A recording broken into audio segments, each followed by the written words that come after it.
Greetings, or what is up, and a very warm welcome to the channel. The sun, is still hiding, and the rain is still drizzling, and the magpie is still casting. Coming to you guys right now with a live 1 versus 1 battle, fresh from the top of the ladder. Featuring spawning in the north, it is going to be the Wehrmacht pieces of Harald. And spawning in the south, it is going to be the United Kingdom forces of HECTOR. And I do like this. Harald versus HECTOR. This literally sounds like these two guys could have been fighting, like, you know, nobles on some medieval battlefield in, you know, in England's distant and hazy past. Lord Harald versus Viscount HECTOR or something. Anyway, the map here is going to be Angerville, one of my favourite maps, if not my favourite map of all time in Company of Heroes 2 to cast. Definitely not to play. I'm nowhere near good enough to make the most of this map. But a really good map to cast, really well thought out, really well. It's just a cool map. It's just a cool map. There's a lot of subtle design choices going on that make this map actually just kind of great to play, and a really cool map to cast at the very high level of play. So I'm hoping that that is indeed what I'm doing, casting at the very high level of play. Of course, I've never heard of either of these two players, so we're just going to have to put our faith in them and hope that they can deliver to us a thrilling, close, tactical, tense battle here. So let's take a look at these opening builds. Looks like was going to be 3 squads Grenadiers. Gonna cancel here is Harald, which indicates to me he may be considering going for a marksman. You have to think it's probably going to be the marksman at this stage, saving up to 360. Difficult to see what else that could be. So it looks like the Major going to be making his way out onto the field. There you can see him now on the production queue. So yep. We're going to have a marksman out on the field, and of course that makes a lot of sense when you're playing against UKF. They can't get their marksman out nearly as fast, and of course the German marksman has the edge in a marksman versus marksman affair. Hey, whoa, these Storm Pioneers actually getting a ton of value, getting way up into the face of these Tommies, engaging at their optimum range here. The little MP30 SMGs actually kind of winning the fight against a much more expensive squad, getting themselves no doubt a ton of veterancy. Yes, nearly 1 entire rank of veterancy already on that unit. Grenadiers here on the fallback path. I mean, the additional damage could be done. There is actually a chance for a squad wipe. If one of these rounds connects, that will be a squad wipe. This Tommy on death's door. The rifleman's stick. Oh, these are Grenadiers. Oh, they do get him. What? Oh my god. Oh. Any game where you lose a squad of Tommies at the 2-minute 30 mark. Oh, that's so rough. That is so rough. And HECTOR here is going to have to play this game out. Oh. I mean, that was an immaculately conceived. I mean, immaculately conceived. Yeah, let's roll with that. It was an immaculately conceived squad wipe there. That was just well put together, just well done. Came in with the Pioneers, noticed his opponent wasn't microing, got a ton of damage, got the Grenadiers into position to play for the squad wipe, and you know, the RNG delivered. And ouch! I mean, that is pretty brutal, to be honest, for our UK player here. HECTOR going to have his work cut out. I mean, look at this. He's on 3 squads of Tommies against 3 squads of Grenadiers, a marksman, and some Pioneers now. I mean, ooh. This marksman beginning to take shots at the Tommies in this building as well. If he's allowed to continue doing so, he will start pinging them down. So there we go. It looks like HECTOR going to respond by moving on out here. HECTOR's gone ahead and chosen his commander. So looks like this is one of those games where the player here, HECTOR, was just like, hey, I know what kind of commander I want to use well ahead of time. So he's gone ahead and chosen an old favourite of mine, probably still my favourite UKF commander. It's going to be the Vanguard Operation Doctrine, so he will have the breakthrough tactics, he will have the command glider, the vehicle repairs, the hurricane loiter, and of course that heavy crocodile call-in for the late game. Which actually, you know what, seeing as how there's not super like tons of action going on, this might be a good juncture for me to talk about the fall balance changes that are being mooted by Relic. You guys can find those on the Company of Heroes 2 official forums. Very interesting stuff going down there. A lot of changes being mooted for a lot of units, actually.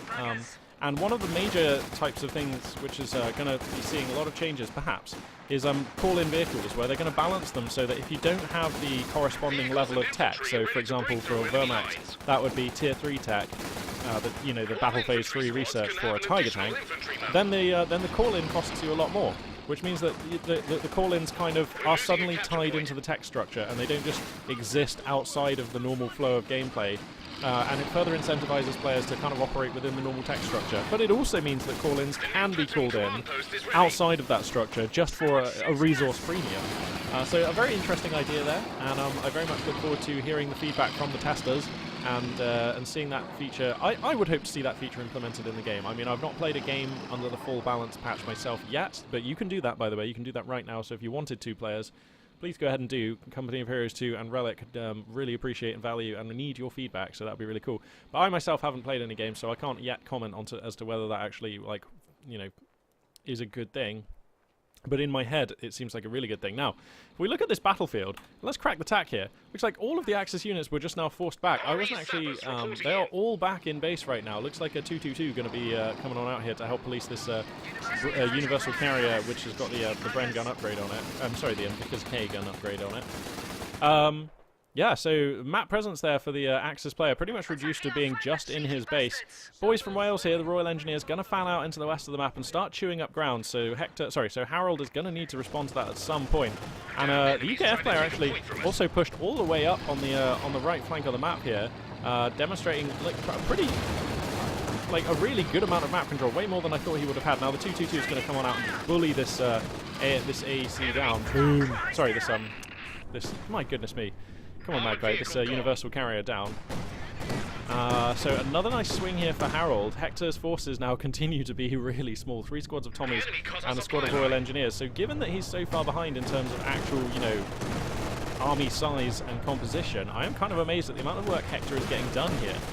Now, losing that Universal Carrier is a shame, and it was a bit of a risk even going for that, to be honest. I mean, when you're up against a Wehrmacht opponent, it is a rare day. I mean, they just don't skip tier 2 unless they're doing something silly, and so you have to imagine if you go for the Universal Carrier before your opponent's made any sort of real choices out of that building, then they're probably going to go for the 222, and it's bloody hard to micro a Universal Carrier to stay alive against a 222. The 222 just has range, power, and speed, and that's a nasty combo when you're trying to keep a light vehicle alive.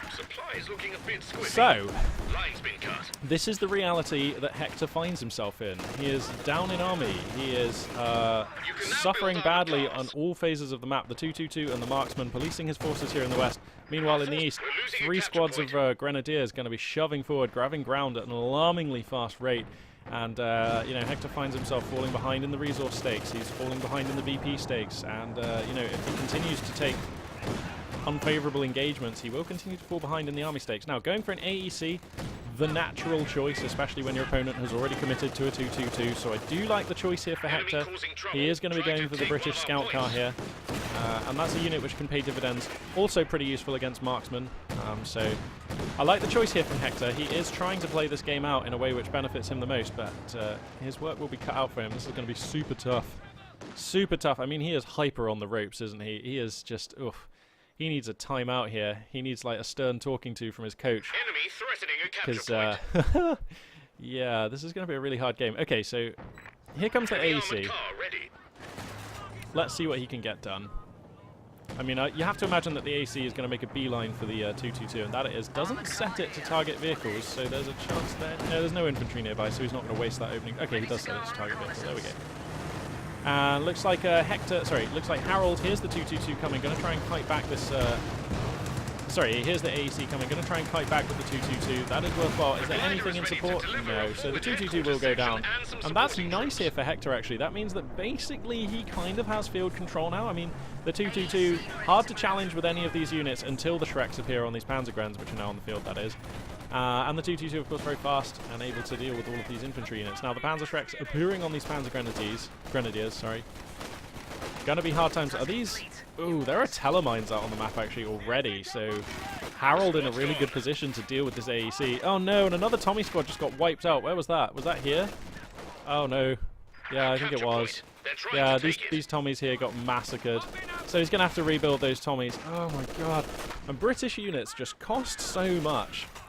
And the British faction in general is so pushed on manpower, usually, that this is so hard. Having lost a squad of Tommies at the 2-minute 30 mark, and then losing another squad before 10 minutes, that's so hard. He's going to lose this squad. That's basically game. Infantry section wiped out. That is basically game. How do you come back as a British player from this situation? I mean, I don't want to cast as curse, call it like, that's game, and now clearly the British player is going to win this game. That is clearly what I've inflicted by saying that's game. I don't want to call this too early and, yeah, casters curse this whole situation. But it really does look like Hector is out of this game, doesn't it? He's going to go for another squad of Royal Engineers. He's got the 5-man squad upgrade. You know, that's a good thing for him. I'm struggling to see any upsides right now for the British player. Royal Engineers going to try and have a go at these Grenadiers. They're going to lose a ton of men. The LMG-42 present and correct on this squad.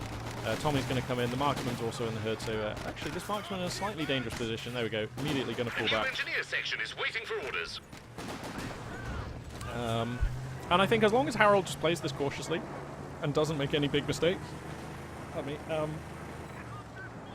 he should win. Nice to see the raid operation. Oh, it's not breakthrough, it's raid. I called it breakthrough earlier. But it's nice to see the raid operation being used. That actually does make your units capture stuff way faster, and it can be quite a pokey tool in all phases of the game. One of the reasons why I really like this commander, actually. Losing a capture point.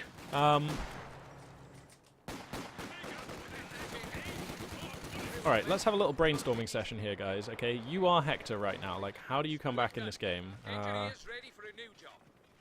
How do you... What do you do to come back in this game? Well, we're going to put down a series of mines. I guess that's going to help. A couple of M6 mines. One just in here, one just in here. He's gone for raid operation again. Oh my goodness me, this marksman here using incendiary rounds. Ah, get these Tommies out of here! Oh my god, you cannot be losing another squad of Tommies. Hector here, just a little bit lacking on his kind of infantry awareness this game, it seems. 222 is going to come across, but that will get Fausted. Yeah, that's definitely getting Fausted. Ping. And that's going to need repairing here. These riflemen here aren't going to last very long. The marksman here is going to transition across. Boom, claims another Britishman here. And they should get the fallback, but incendiary round can come down here, and there's a lot of fire hitting the squad. The incendiary round could be the kill here. Let's see. If they get one more man, then the incendiary round is a kill. No, looks like just not quite enough of a window of time for that German marksman to line the shot up. But that was looking pretty close. Oh no, the AC gets cornered by Shrek Panzer Grenadiers. I mean, this is just terrible news here. A Vickers gun is going to get into a nice position and looks to try and suppress the Panzer Grenadiers. Is that actually going to happen? I mean, we've got Grenadiers coming through for a backup Faust, so there's just no way that this AEC is going to survive. Absolutely no way. There are the Shreks. No Faust required. Harald here coming in for maximum damage and then falling back nicely. And let's just check the tech here for the Axis player. I mean, he's got Battle Phase 2. He doesn't have his support armor core out yet. I mean, he's so far ahead. He's got so much fuel. It's quite tempting just to go for Battle Phase 3 here, and just absolutely shut the door on Hector. I mean, a Panzer IV pretty much shuts the door as well, so maybe my line of play, my suggested Battle Phase 3 line of play is a little riskier. I'm not sure. Supplies looking a bit squiffy. Line's been cut. Okay, so he puts on an HMG squad, so I'm guessing he's just waiting to have to fall back with the Pioneers. Actually, the Pioneers are already coming back, so as soon as these Pioneers get back, we should see a support armor core. That's the way this game looks like it's going. And it'll likely be a Panzer IV, I would have thought. Panzer IV just looks really optimal under these conditions. And your opponent's so far behind that a Panzer IV is just going to be so much here for Hector to try and get out from under. So anyway, let's see. Yeah, here comes the support armor core. So, alternate line, I suppose. Let's see what commanders he's running with. No, I don't think I like 2 Stugs. I just think Panzer IV is going to be the best choice here. If you have a commander who has spotting scopes, like maybe if you had like Mobile Def. Does Mobile Def have spotting scopes? No. Who am I thinking of? Anyway, if you have a spotting scope commander, then 2 Stugs can actually be better than a Panzer IV a lot of the time. And especially on a map like this, which is like naturally... let me check the tag.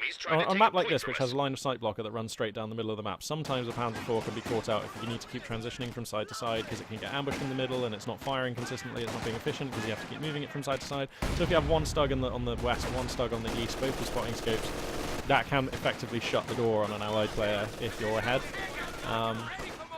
But I think he'll just go for the Panzer IV here. Yeah, Panzer IV. Mortar pit's going to try and be established here in a very defensive position. This is so far back, but I mean, you know, when I'm not saying that's wrong. I'm just saying that just reflects on how poorly this game has gone here for Hector. He's managed to build himself up now to a state where he has, what, 2 squads Tommies, 1 squad Vickers, 2 squads Royal Engineers, and this mortar pit, and he's basically flatlining on, well, he's not quite flatlining on resources, but it doesn't look great. And, you know, there's going to be a Panzer IV on the field in like 30 seconds, so, I mean, this is so desperate. so desperate here. And in fact, this MG42 is pushing down the right flank so hard, this mortar pit's actually going to be in jeopardy very soon. And the Panzer IV, of course, is just going to completely... Like, the Panzer IV just beats all these units you see in the top right here for Hector. So... basically. Ho-hum. Our capture point. They're trying to take it. Alright, so here comes the Panzer IV, MG42 upgrade. Actually, insufficient munitions. He's going to have enough in just a second, but he's actually out of territory now. Our supply line's broken. Sorry, my bad. So... Is he out of territory? No. Oh well, whatever. No MG42 pintle mat upgrade, but Damned enemies I trying mean, to I'm take kind a of point splitting from hairs us. at this point. This Panzer IV is just going to be enough here. Mortar's getting some okay hits here, though. Vickers gun's going to have to give up, though, and when the Vickers gun is gone, how do you hold on to this mortar pit? Time will tell. Here comes the next wave of British infantry here. Combination of this Vickers gun and the mortars pit actually doing quite well. Vickers gun has to GTFO those, too low on health to keep firing from that window. Panzer IV just totally trumping it. Oh no, these boys from Wales are also idle on the left flank. Those guys could actually be useful. There are no Axis units in that half of the map right now, so if those guys were shift queued up on a few captures, that could have delivered some value here for Hector. And when you're this far behind, it's like the tiniest bits of value you can glean are really important. Okay, finally they're going to start moving out now, so that's going to be useful. Harold makes a choice here. Wow, goes for the lesser spotted assault support doctrine. I mean, you don't often see this. Are we going to see an Opal Blitz? Are we going to see an Opal Blitz? You have to say it's unlikely. How many kills? 25 kills on this sniper. Bloody hell.